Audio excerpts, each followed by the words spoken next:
Welcome to Get Big Out Loud Radio, where we explore living the complex, funny, and beautiful ride of life with me, Kari Knutson, and Dr. Pat on transformationtalkradio.com. Are your thoughts keeping you small? Are you ready to get big? I will offer you ideas to transform what you are thinking into conscious action. Explore what is keeping you small and how to shift your behaviors in order to get big. Learn what is possible for you. Get ready to get big and live life out loud starting now. I am Dr. Pat, and I get to take this, what do we want to call it? Complex, funny, and beautiful ride of life with the one and only Kari Knutson. And by the way, this is Get Big Out Loud. Kari and I have been doing this show now for several years, and I'm always amazed about what we're going to talk about and how perfect it is. And so got the episode, was looking at it, both Linda and I, and we just thought, was Kari Knutson, was she in our house last night here? She had to be here. She had to be here or something, or she's like telepathically, telekinetically, whatever, connected, because this is an energy that all y'all are going to want to know about. Are you playing to win, or are you playing not to lose? And I want to say that because today's show is called Great Expectations. Kari is somebody that knows a lot about this. You've heard her story, walked away from her career after being at the top of the counseling game, helping people accelerate in their lives, stepped away to say, I am going to be me. I'm going to be Knutson Speaks. I'm going to get out there. She's out there every day. I don't even know how she finds time to do this show. She helps other people take a message out into the world and have a big voice. And there's nothing more important right now. Our theme has been for years. We've been talking about how from the voices of the Kari Knutsons, from her voice to your ears, into your heart.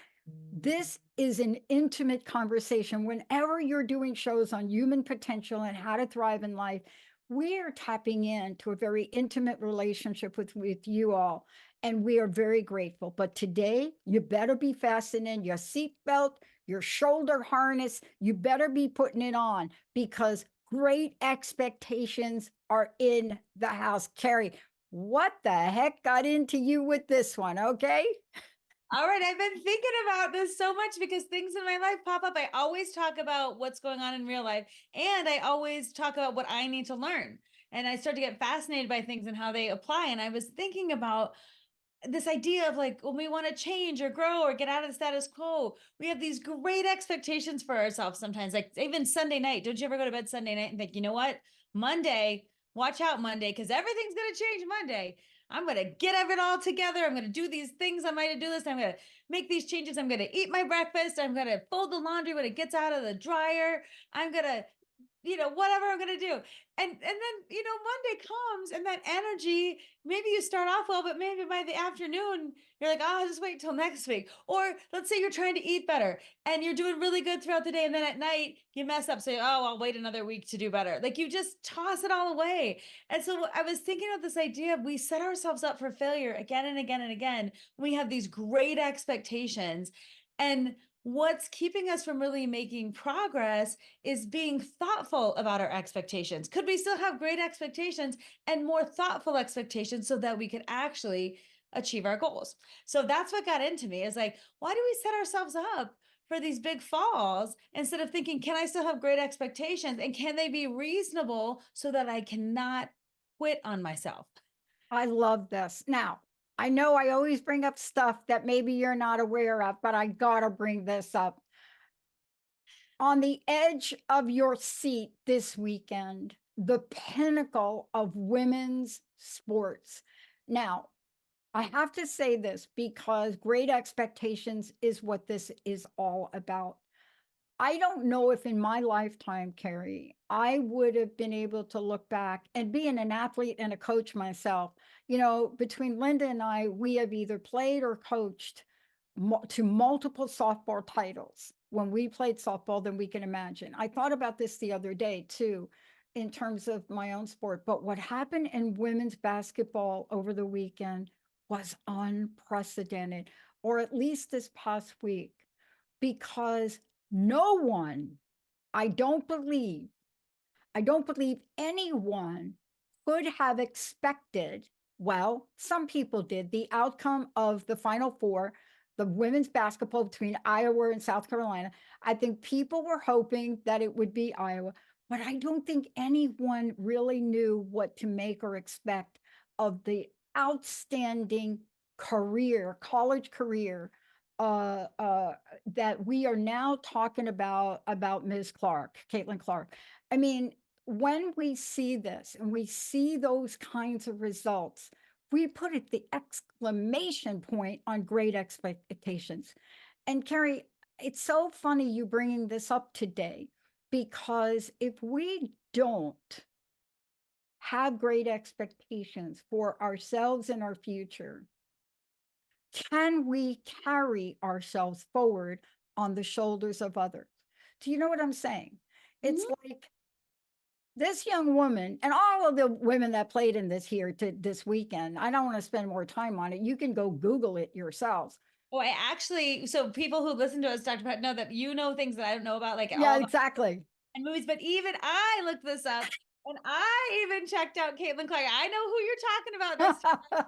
I know it was the Final Four and I know who won. And I am inspired because I actually know something that you know about out of my comfort zone, and it was inspiring, and it was interesting to see the expectations around this, and like it was the highest watched game, not just the women's game, but the game. You know, there were so many firsts with this, and the fact that women are being highlighted in this way, and the fact that the shift in terms of what's possible.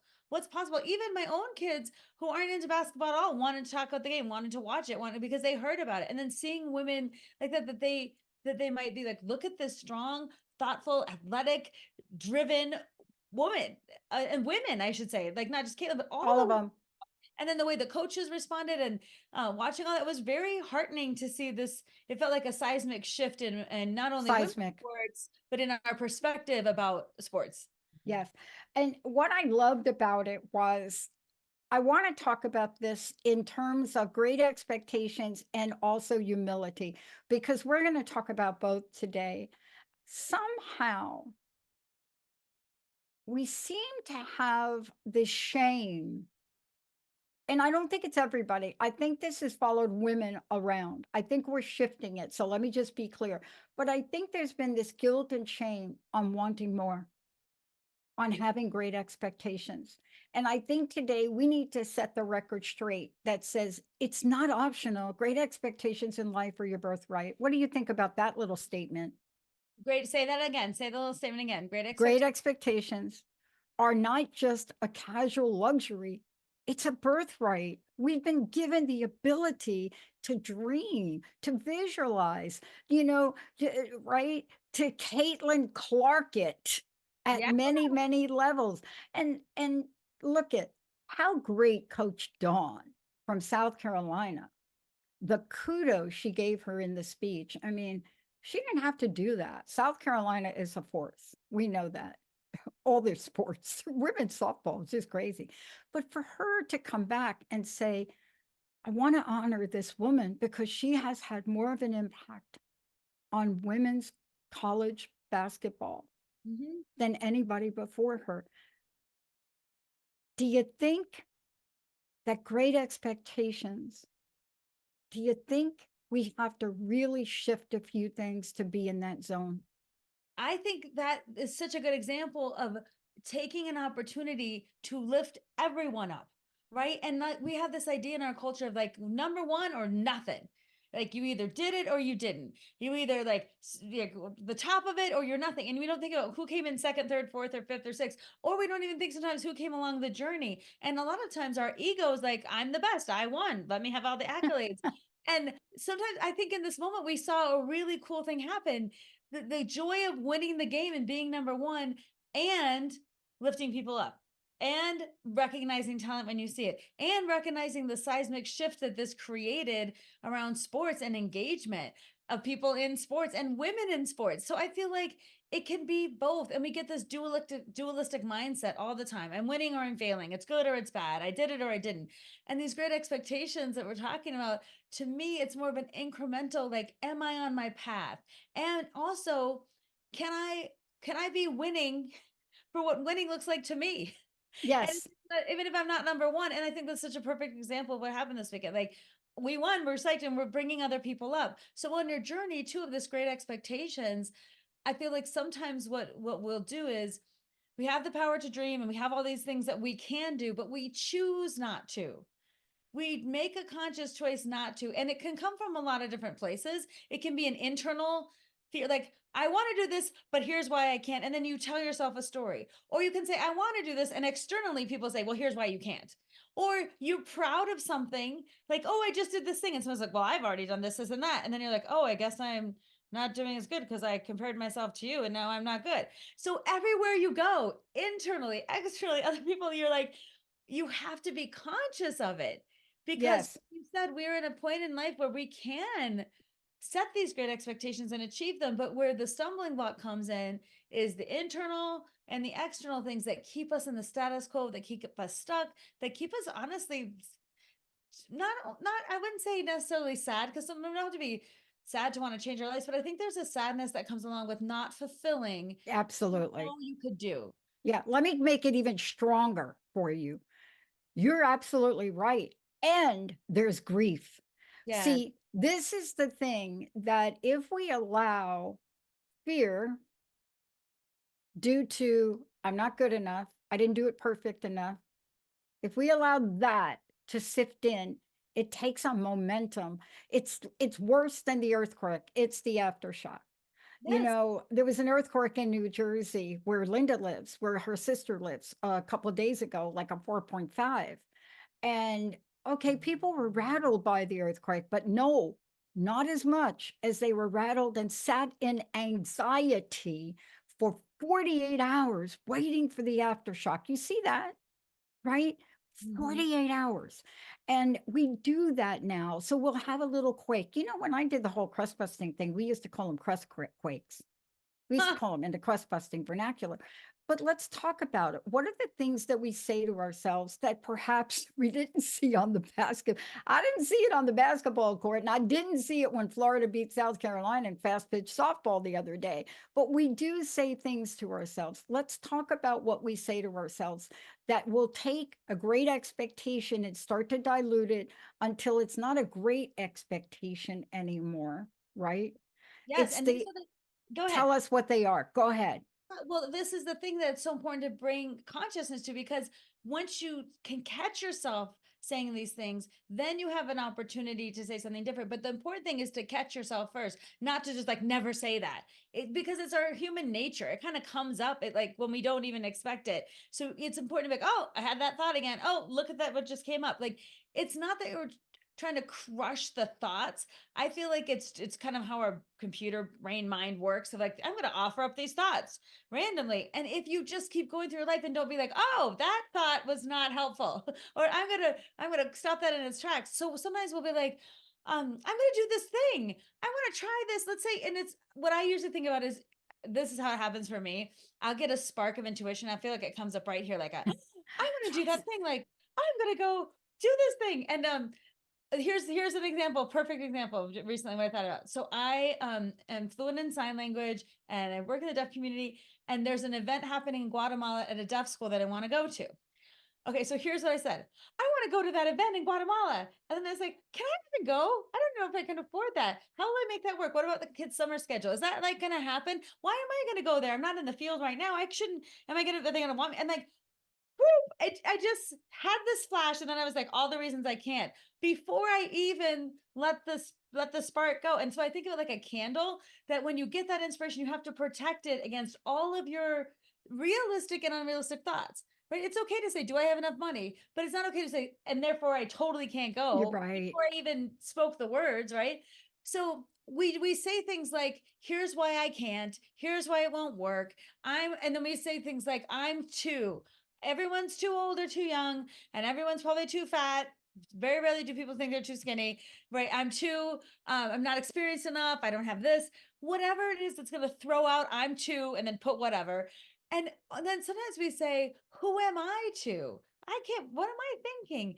And so you have these thoughts that come up around like, I'm not, and really they're connected to, am I worthy enough of this? And should I want this? And then sometimes we get around time, like who has time for that? Or I should be so happy, or I'm so lucky I already have this. Why do I want more? Like we get in these, just notice your mind trying to keep you in that space. And I even say, before you even take one action step, you have to be allowed to dream about Yeah. what if I did this thing? Or look into, why did that spark my Yeah. excitement? Right? Like you have to protect that little bit of space from all these things that your brain is going to throw up to be like, you can't do that. It's Yeah. only, you haven't done it yet. And so you have to be like, ha ha, I see what you did there. I don't know how it's all going to happen, but all I want to do right now is just have that idea. Maybe and for people out there, maybe I'll take that class I wanted to take. Maybe I'll take that trip. Maybe I'll reach out to that person. Maybe I'll write that blog post. Maybe I'll start that podcast. Maybe I want to do this big house project. Maybe I'll learn how to garden, whatever it is. That thing, you have to protect it and not blow out that flame before you give it a shot.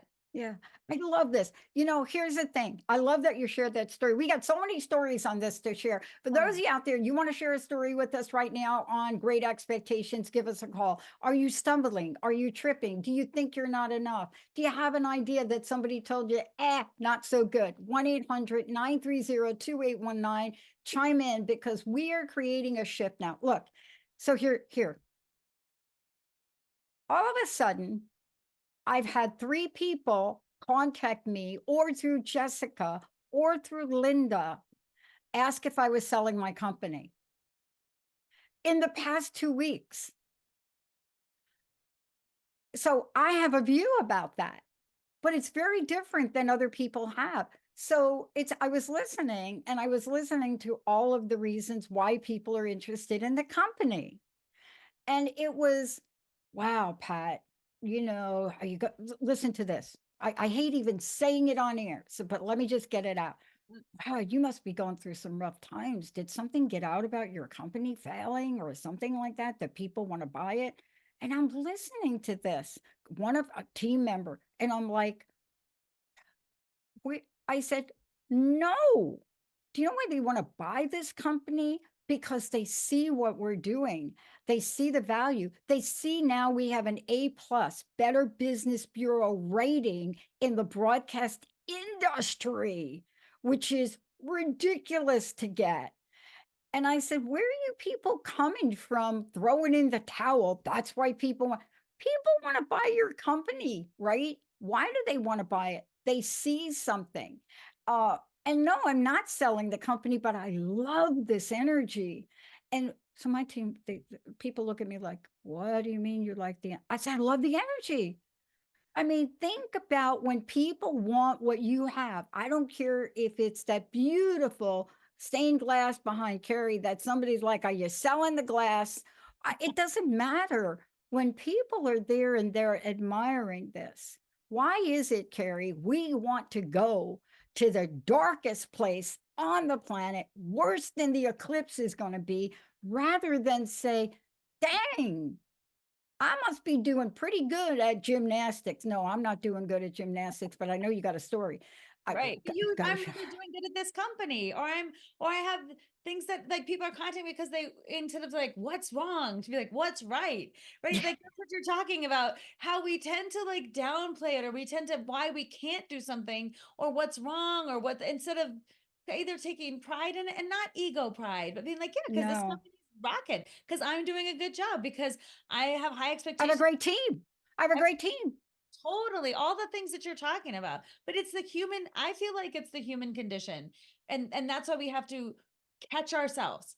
We have to catch ourselves when we get in that space, because our brain, I feel like why it happens is our brain is so intent on keeping us safe, and safe in our brain means comfort zone, it means status quo, it means do what you've done. So anything out of that equals a threat in some way, even if it's not an actual threat, but the brain is like, wait a minute, if you do this thing you want to do, or think a different way or take a different action, I'm going to have to change it. And I like this, like, oh, I know what to expect. I know, like, I think of the brain being like, oh, please make it easy, please. And so anytime you want to change something, it like offers up some resistance. So even notice our resistance to things around like things that would take us 10 minutes to do, but we just don't want to. Like things like if you wanted to like clean up something in the storage room or Yeah. like, go through some old papers or whatever. You're like, oh, it'll take a long time. I don't want to have to do that. This is really busy work. I'm not, I'm so all of a sudden I got hungry. Now I'm distracted. Like our brain is like, please don't do that thing because now I'll have to really engage. And so I just think of my brain sometimes as the like on permanent, like, I don't know, vacation status. Like, please just do what you've always done because I don't really feel like it. And that's why I have to be like, okay, I see you. And we're doing this anyway because I see what you've offered up to me. And it could be for the littlest thing, Dr. Pat. Like, Yes. honestly, like cleaning up the kitchen today. We don't want to do it, but we do things because they need to get done. And I think we have to stop saying, do I really want to do this versus do I need this for my business or my life? Yeah. Do I Yeah. need this to fulfill some version of me that I know is out there? Do I want this experience? And even though I know it's going to cost time and money and make things different, am I willing? Am I willing? Can I just try? Can Yeah. I just, and I love to say, can I just, and talking to my brain that way, can I just, well, maybe we'll just try this. Let's just try, let's just not blow out the flame yet. But I think about that duality of like, our instinct to stay the same and do the same things in the same way, and then the energy that it takes not for even a dramatic change but even a little change. Yeah. And so we have to gear ourselves up for that. Yeah. I want to talk to you about a frenemy. So that's like a term. Emily is going to have to correct me if I do that wrong. Like frenemy, what is that? That's like an enemy that you think is a friend or something. I don't know the right term, but here it is. This is the frenemy, the worst thing you can invite into your great expectation. It is one of the worst. When we come back from break, I'm going to tell you what it is. I know once Kari and I talk about it, it's the great C word. It's the word. It's the one thing. I don't care who you are. You could be Taylor Swift. You could be Caitlin. It doesn't matter who you are. Once you invite this one thing in, you have opened the door to negative thinking. Once you invite this in, and it doesn't matter what part of life it is, it doesn't matter if it's which donut you got or didn't get, we're going to talk about it. Before we go, what's the best way for people to find out about you? Tell us about your speaking schedule, all of the above. So you can hang out with me at knutsonspeaks.com, and on my website you'll see I have all my topics listed. I have coaching opportunities. I'm gonna do my show again in the fall, so you can hear my one woman show. And yeah, it's exciting. And I'm going to start offering public seminars, which you can find on my website. So normally now people can only come see me related to if a company hires me, that people in the company come. Private. This year I'm doing public seminars. So I'll have information on my website about my public seminars located in Colorado. And I'm also going to be doing them virtually. So those are two new things coming up that I'm really excited about. Now, when we come back, you're going to be shocked at the thing that we're talking about next. And you're going to be like, oh my gosh, they're so right about that. All right, we're going to take a short break, Emily. When we come back, get ready, get your notepad out or get your smartphone out. You're going to want to write this down because we're going to give you a challenge today on this to keep track of how often you do this. Let's take a short break, everybody. We'll be right back.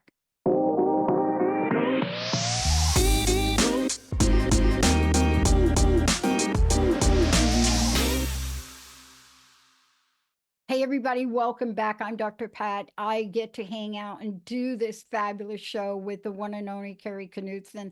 And I want to just say this to y'all out there. If there's anything you need to know about how you can up-level your game, whether it's speaking, presenting, whether it's, I don't even know where to begin. You know, so many people want to be speaking. They want to be speakers. They really want to. I've had more conversations with people that want to do this. But what I find is, even in the conversations with folks, it's hard for them to imagine you actually have to work at this.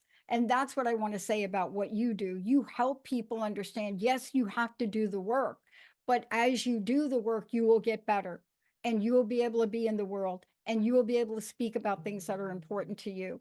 But there is one thing that will shut that down, and every other dream you have, shut it down faster than anything. It's what I was referring to before the break. What do you think that is? Comparison, our favorite topic and favorite quote of all time. Comparison is the thief of joy, which I took the liberty to change to comparison is just a thief. Comparison is a thief of your own experience, of where you are in life, of how you're feeling about it. Like, it's not the thief of joy. So that's one small thing. It's a thief of everything that feels to me that we can own as ours. And we can see it pop up. Comparison will pop up all the time. And again, this is our brain at work. I don't ever I don't well, I don't know if it's never happened, but I can't think of a situation where I've compared myself to someone else and been, "Oh, I'm better than you." Like if I'm choosing to do that, I'm always comparing what's wrong with me, right? It's, Yeah. "Oh, I'm comparing myself and I'm better than you." We don't really do that. We always like, well, see what we don't have or what we lack or how we're on a different path than someone. We're not on their path, so we're not good enough. I just feel like we always compare down Yeah. instead of up. And that's that either or thinking. So why can't you be on your path doing your thing and I'm on mine and both are equally as good? Like they're not comparing. It's like apples and oranges. Like I can't compare myself to you because there really is the comparison is so stark. I feel like why are we doing that? But we And do it all the time. lose. So comparison is just a thief. I Yeah. think you made that into a sticker too. I have so many stickers that I do use with my gigs, and that's my new sticker. But we do it. Even when you and I coach, it shows up. It shows up. I want to be like, well, I was helping this woman and now she's got all these clients and making all this money. And I said, oh, okay. You and so, okay, in looking at that, what did you think about your doing? You help this person get these gigs, but you're not getting money. So, I mean, we go to the worst possible scenario, right? When it Whether creates, it's the car or the lawn or the dog, or I mean, we just do it. But if you're going to do it about great expectations about your personal life or your professional life, it would be like putting acid on your plants. yeah, That's what comparison does. yes, especially when you say in your personal or professional life, and especially when you're trying to have these great expectations for yourself, the easiest way to kill off your drive and your desire is to start the comparison game. Now, I think comparison is different than looking for support, for coaching, for examples, for ideas. I don't think people should go on a great expectation journey alone. That's not the No. point. Like I'm gonna do it by myself. I think you should look around and see how other that's like when I coach. I love coaching people how to be better speakers because I'm a speaker who speaks a lot and I have a lot to offer. And I'm always going to grow and learn as a speaker. And why should I think the world needs better speakers? So let's share. It's not like a secret. And this is the thing I think is a little bit funny. There's some speaker organizations where you can be the world's best speaker. Like there's awards and stuff. And I'm like, does that actually get you more gigs out in the world to have it? And like, doesn't everybody need to be a better speaker? Yeah. I know we always want to race to the top at any field, but I just don't think world's best speaker is an award that I'm looking for. I'm looking to be doing the work, right? Wow. And the audience will let you know how good you are or not. Like, or if you get referrals, if you keep speaking, but you don't need to go after an award. And I also don't think on your journey, if let's say like people who want to become a speaker, it's a perfect example. You look and see other people and you see them at different levels of not only experience but expertise. So when you think about your journey, like me, Kari Knutson speaking 10 years ago versus 5 years ago, 5 weeks ago versus 5 days ago, there's a huge evolution. Yeah. Huge. But yet I'll sit in some big conference and I'll be sitting there watching the keynote and I'll eat and I'll be like, oh, they're so good. Oh, I should maybe try that. Oh, that's so good. And then I'll be like, can I even do that? And again, you start to, unless you catch yourself and like, no, what can I learn from them? What do I see in them? How can that inspire me? Rather than like, I'll never be that good. Or they have 6 books and I have nothing. Or like, are they, look at their tech or whatever. We do all these things and we We have to do. catch ourselves. Yeah, I have never. I mean, it's interesting. I was interviewed about 6 months ago about, I don't know what, maybe my 20th year or something. I can't remember why they interviewed me, but they were interviewing me and they asked me the comparison question. And I said, when I entered this 20 years, I was totally ignorant and it was to my benefit that I was. I said, don't confuse the word ignorance with stupidity. I wasn't stupid, but I was totally ignorant about this industry and profession, and that turned out to be the greatest blessing I had. So the follow up question was, well, didn't you look at other people and what they were doing? I said, I wouldn't have even know how to look at other people and what they were doing because I didn't know enough about this industry or even what I was doing. I said, I knew I had crust busting your way to an awesome life. I knew I wanted to interview people. I knew I wanted to give Shirley MacLaine and other people crust busting awards, and I just did it. If I'd have looked about other people and saw what they were doing, I wouldn't have seen that because they weren't doing it. So, how often do we compare? Now, I want to get back to something you said because it's really important. Great expectations has to be followed up with or aligned with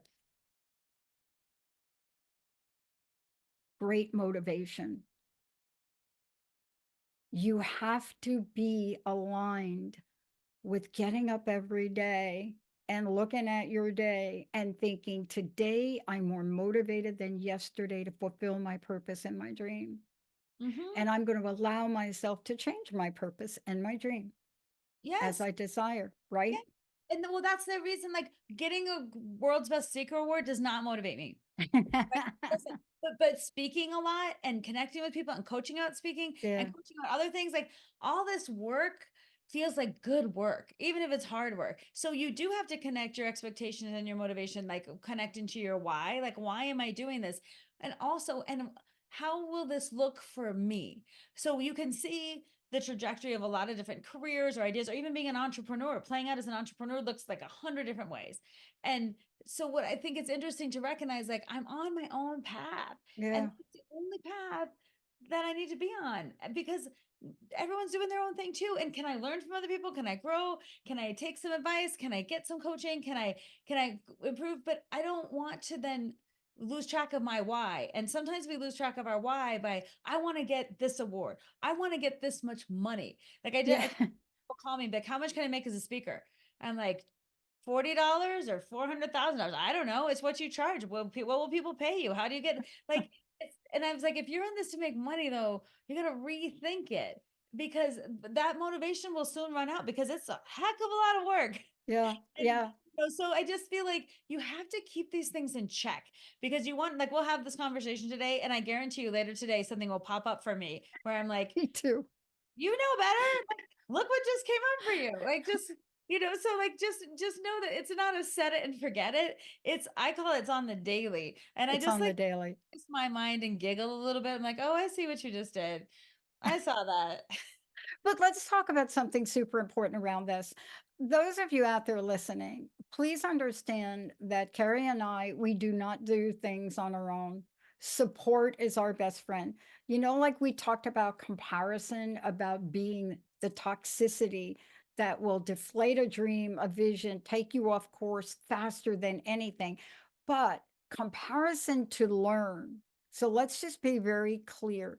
There are different forms of comparison, but how do you know what you're doing and when you're doing it? Both of us work with coaches. I have coaches. There is support that is important for anybody out there that has a great expectation. Now, unless you're superhuman and you can do something all by yourself and you can raise yourself up by yourself, great. You're in like the 1% of the world.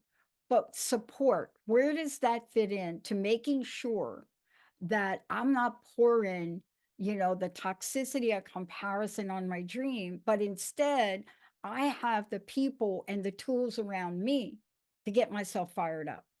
Oh yeah, and I love that reframing of like instead of comparing into others, how can we utilize others for support? So I feel like we have to be choosy in who we surround Yes. ourselves with because it can be cloaked, like support can be cloaked in different ways, or like is this real support or not? And like, are you like even around like I have a couple of friends that I go to. I'm like, what do you think about this? That will offer me not just great, do whatever, but like, what about this? Have you thought about this? This doesn't really make sense. When I'm trying to talk about something that will give me honest feedback about like, I don't understand what you just said, or that's too much psychological talk. Like, read it to me like I don't know anything in psychology, right? Which has helped me tremendously go to a broader audience. So like, who do you look to for that feedback? How do you get that support? How do you surround yourself with people and engage with coaches and mentors and organizations that actually want to help you? And also what I say is for me, anyone saying like do it this way, like this is the only way, this is the way you have to do it, be careful of that, because Oh, that might work for them, but it probably won't work for you. And I that's like get putting it. on someone else's shoes and being like, these are my size, but these feel weird to me, right? Like you just have to own for yourself. You might need different levels of support. And also you might have a great, like I could talk and speak and come up with content. I cannot do invoicing, billing, a spreadsheet. Saved my life. So I have an amazing assistant. She's incredible. She's like, she does all the things, and we're like the yin and yang. Her brain works differently. I need her in my team. Like I call her, we're both left-handed, so I call her my left-hand gal. She's also Linda, and she's incredible. And I keep thinking, I don't have to be good at all the things to run a successful business. I do need to be good at connecting with the right people to run my business. I do need to be good at seeing who can help me Yeah, in positive ways. I need to see who's going to mentor and coach and support me yeah. on my journey. And I need to bring those people in close. Well, let's talk about this in the physicality of things. You know, it's funny, we started out by talking about basketball, and then Linda and I were talking, and I said a light bulb went on for me, and we kind of looked at me, we talked about it. I said, you know what the difference between those two teams were? I said, I didn't know it until the end when Coach Dawn was talking about how they got there at the end when it was all over. And she stopped by calling out an addition to their staff. They brought on a coach, and he entered the team, and he was the perimeter coach. And you hear her talk about him and how special he was. And what did they do? They wiped up the perimeters. And she was talking about this new coach and who he was. And she said, you know, sometimes I would tell him that you're going too hard, you're going too hard, but he kept going. And I thought for a moment, wow, that was the difference in the game. A new coach to work on an area they needed to work on. The humility, first of all, of Coach Dawn to bring that person in and then allow that person to shape these women. Let's talk about this, because I have coaches in the sport I play. There are people we bring in, but then we have to look at what they're telling us, how they're telling us. And I mentioned gymnastics before, but you have a story to tell on that. So I wanted to tell the story about gymnastics because I'm not in gymnastics, so my daughter. I'm not either. And the reason this whole thing came about, I've been observing her gymnastics class for the past couple of months, and they're really working on the back handspring. And they didn't just say, it's just kind of clicked to me how they've been doing this at her, it's called Bounce. It's in Denver. At Bounce, they were first talking about a back handspring, and then they like demonstrated the back handspring, but then they broke it down into be like, not only do you need to be able to hurl yourself backwards, but you have to catch yourself, and then you have to have the core strength to flip your legs over, and you have to have the speed. And then you know how scary it is to hurl yourself backwards?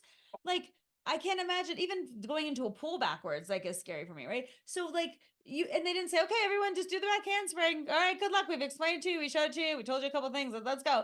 And what I've been seeing in this class is so incredible because they're working in stations on arm strength. So they'll be doing chin-ups and pull-ups and push-ups and all these arm exercises.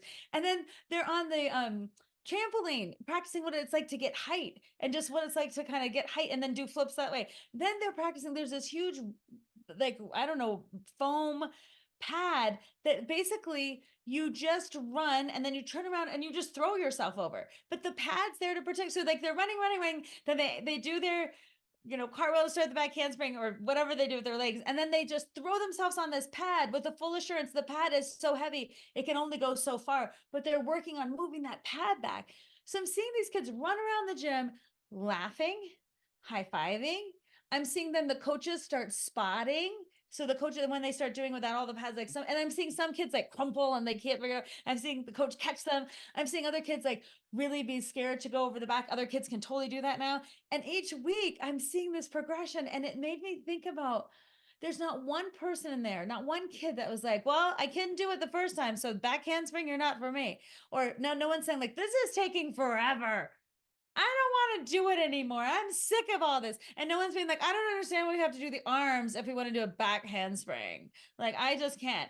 And it made me think, in our lives, when we need to learn how to do the back handspring, so many, well, first of all, I can't because. Second of all, I don't want to do the work in the arms. Third of all those other people can do it and I can't, so maybe it's not for me. And also, it's taking so long. How long will it take? And I was thinking about, that's what we do. And so Yeah. this whole gymnastics thing really made me think of Great Expectations, because you know what? Eventually, Claire's going to do a back handspring, and it's going to be through all of these things coming together in her own timeline. Yeah. And that made me think about my own timeline for the things I'm working on, and all the, proverbial supports. Like, where's my back support when I'm Yeah. like throw myself backwards, which for me looks like, in my world, throwing myself backwards looks like the next level for speaking or what I want to achieve in my business. Or And writing a book like, or doing something like that, yeah, right? But you see, what you're talking about is so important. I was on a call this morning with one of our new hosts, and all she talked about was having the support that we provide. I mean, but we just do it. You see, we just do what we do. But this idea of knowing how to take that leap, we got to do a show on this. We got to do a show on the Great Leap, oh yeah, because knowing that we can take the leap and there is the foam that catches us. It doesn't matter what it is. I don't know about you, but I can get scared multiple times in a day. I really can. And I'm human, and people hear me say that, and then I'll get like emails now about it. But I'm human. I get scared about things. I don't go into a fear free fall. See, there's a difference between getting scared, right? Like, sure. haven't ridden a Harley Davidson in a few years. Now I'm gonna go get on the Harley, right? We're gonna go rent the Harley and gonna probably go ride out there with Joe and Susan, gonna get Linda on the Harley. And I know that the first time I get on that Harley, and I'm not affiliated with Harley, but I grew up riding Harleys. But the minute I get on it, I can't say that I'm not gonna be a little scared. Yes, but what's so perfect about what you're saying is, like, the fear is natural. The fear is like part of, oh, you're doing something different or new or something you haven't done before. The fear is not the reason though to stop. Most people get scared and then they stop. Or one other thing I want to say is, people probably say like, you get scared because they see you in a public way, and then they create this idea of you that somehow is not human. Just like people say, I tell people in my talks, I cry and I get mad. And I can't tell how many people say, but you're a therapist. Like, you cry and you get mad. I'm like, yes, because I'm a human being. Oh my God. I cry all the time. I get mad. And I process that because I'm like not a robot. I'm a human having human experiences. And so when you say you get scared, it doesn't mean you still don't do great things or try hard, but you get scared because you're human. And one of the things that's interesting of people who get scared and then realize because they're human and then do it anyway is because they assess the difference between fear and danger. Am I just scared because of something new, or is this really dangerous? And you're able to assess that in a way that actually helps you. For Yeah, you, get on that Harley, do that thing that you want to do. And for people yeah, out there, if you look at your past, there's been moments in your life where you've been scared, you recognize the fear, and you've done it anyway. yeah, Fear yeah. was just a marker. Yeah. I mean, look, I feel that way about every up level that I do. And every day I'm up leveling something, even to do a show like this. Yes. Oh, Even before a show like this, you get those butterflies, but it's being in that place where that's healthy fear. That's nothing to be ashamed of. You may not shout it to the world, but there's a healthiness that allows you to readjust, reconnect, and build your confidence about it, right? But again, you really have to distinguish between that healthiness and a warning sign of danger. You really need to learn that, because when you get ready to take the leap, like I skydived, when you get ready to take the leap, you better make sure everything's working, right?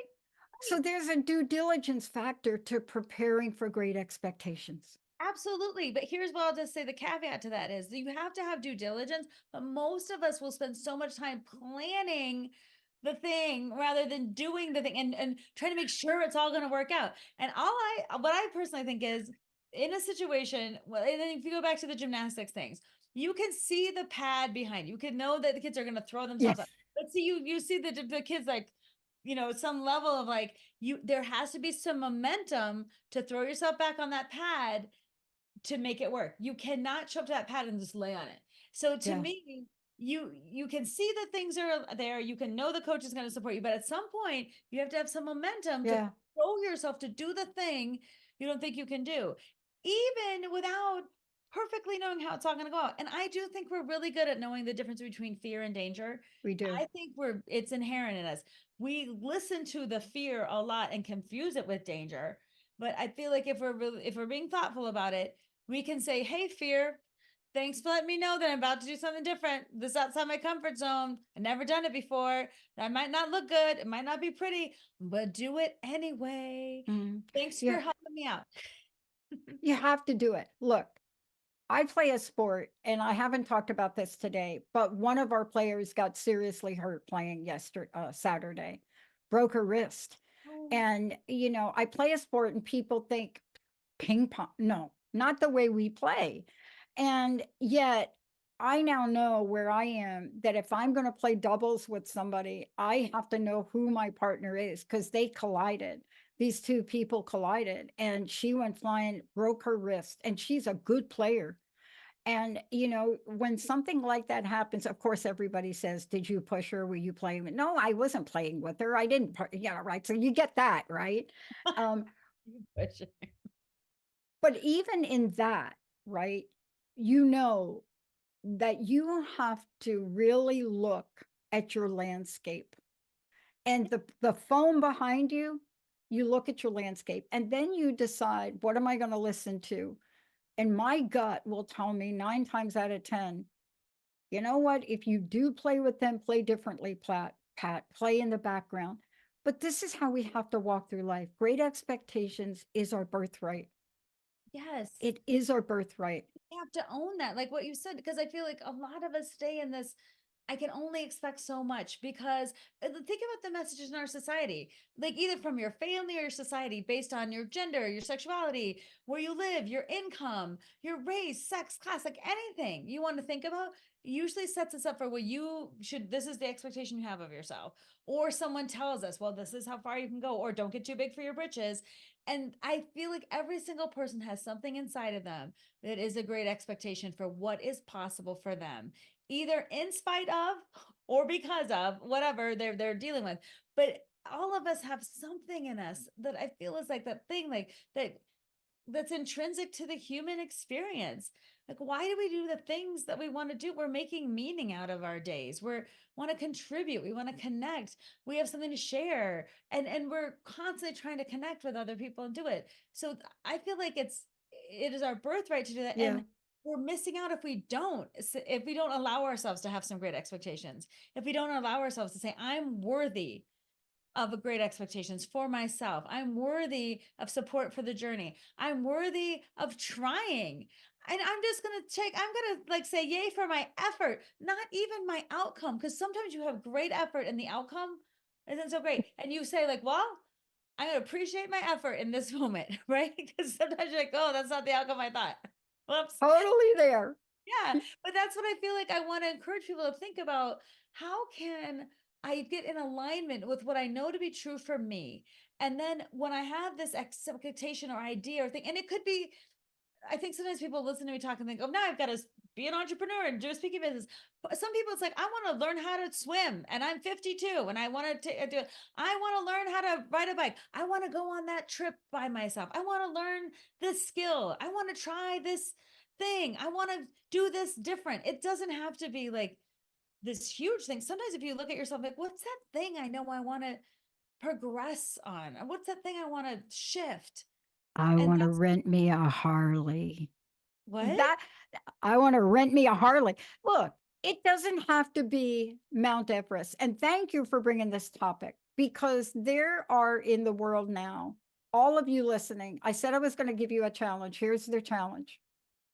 First of all, Kari Knutson, go to knutsonspeaks.com, check it out, find out about Kari, get yourself some help if you want to achieve some things in life. But here's the challenge. It's called the comparison challenge. I want all of you listening to this, try this out. Grab a pad, a Post-it pad or some pad, and every time you see yourselves comparing, I want you to write a Post-it note, but then I want you to pull that out and stick that on the wall. Every time, carry this with you. Grocery store, it doesn't matter. Write it down, put them on the wall, and tell us where you are in a week. We want to know. Don't take them down. Don't worry about your family coming and look. Write them down. Do you know why, Kari? Because awareness is the first step. If you're not aware you're doing this, you're never going to know how to adjust it. Thank you for today. Last message. What do you want to leave us with? I just want to leave with the idea of don't leave your great expectations covered in fear, overwhelm, guilt, or why I shouldn't do it. I want to encourage you to think about when that thing comes up, that spark, that idea, protect it, honor it, say it out loud, and don't blow out the flame of that before you do something. And acknowledge fear for what it is. It's just letting you know you haven't done something before. Also, be nice. Your brain is just trying to keep you safe and comfortable. Utilize your brain to help you. And notice when it's putting up stuff that you can be like, okay, I see you. I saw that, and just become a little more aware. And I would encourage anyone listening today, think of one thing and make it the smallest thing you've been dreaming about or thinking about, some little thing that might shift something in your life, because progress, when you can see a little bit of progress, that gives you motivation to keep trying. And start with the littlest thing that you think you can make progress on, and then go from there. I want to leave everybody with a few names because these women did exactly that. Ashley Graham, Paloma Esser, Hunter McGrady, Candace Huffman, Denise Bedeau, Iskra Lawrence, Precious Lee, Tess Holiday, Barbie Fear, and there are more. These are women that changed the landscape of fashion.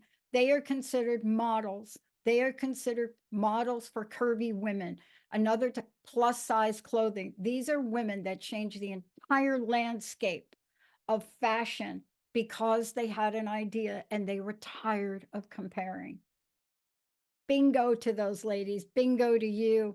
Thanks for all of you. Get the Post-its out. Emily, you too. We'll see you next time. Kari Knutson, I'm Dr. Pat. You have been listening to Get Big Out Loud Radio, where we explore the complex, funny, and beautiful ride of life with me, Kari Knutson, joining Dr. Pat live every second Monday at 10 a.m. Pacific on TransformationTalkRadio.com. I will help you to know which thoughts are keeping you small in order for you to get big. Get big and live your life out loud. For more information, visit KnutsonSpeaks.com.